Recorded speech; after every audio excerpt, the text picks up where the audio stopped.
Hey guys, today we're going to show you how to add an extra steel plate to the clutch stack. If you don't have enough adjustment, you need to bring up the height of the stack. When I installed the new Tusk clutch kit last week, I discovered that I think the pressure plate and the hub plate in the back have both worn down. It's an older bike.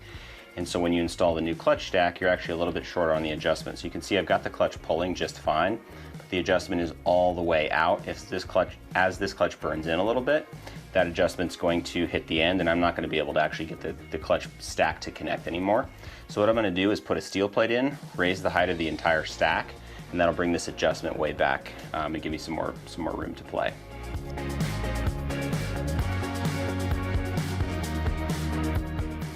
For this job, you'll need a cordless drill with an adjustable clutch and a drive adapter.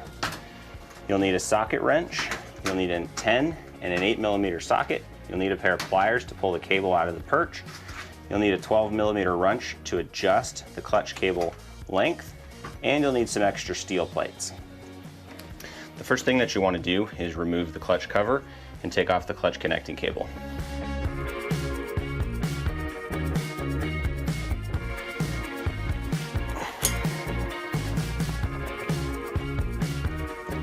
Once you get the clutch cover off, you can remove the clutch spring bolts. I've recently discovered that using a drill with an adapter is a much faster way. However, you do want to make sure that you bring these bolts out in somewhat of a pattern so that you don't put uneven pressure on the clutch discs behind them.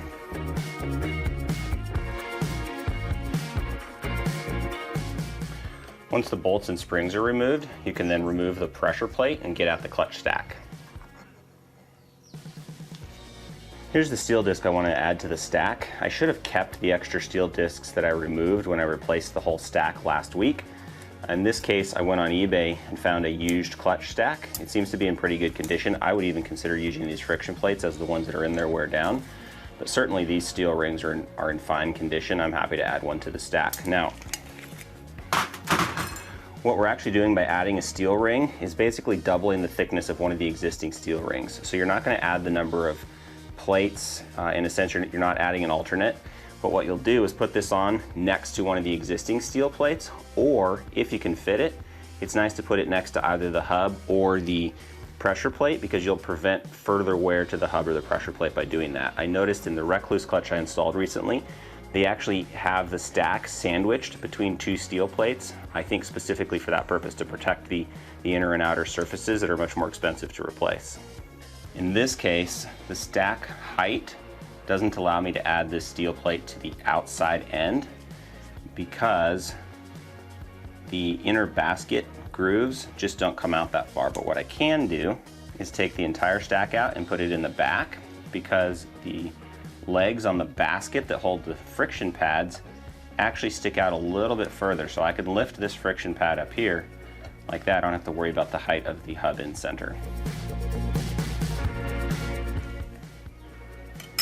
So then I'll add my extra steel plate to the back of the stack. Get that down on there. Basically what I'm doing is thickening up the hub in this case. I'll put the remainder of my plates back in.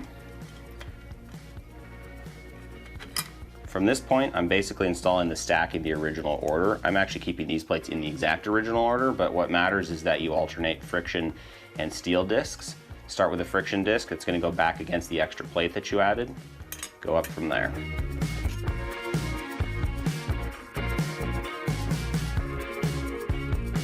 So you're doing it this way. The last steel plate is right at the top of the teeth in the basket.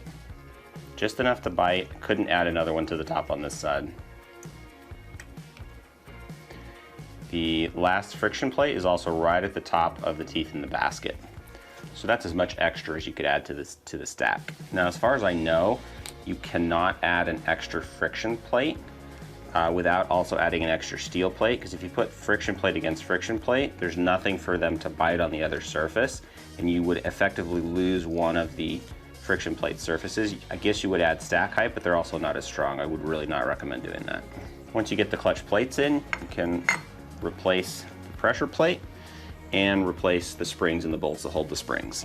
Once you get them started, you can run them in with the drill. Just make sure you're doing it in an even way. I would recommend, if you have a drill with an adjustable clutch setting, to use a really low setting. That way the clutch will slip before you put any kind of torque on the bolts, and you can properly torque them by hand.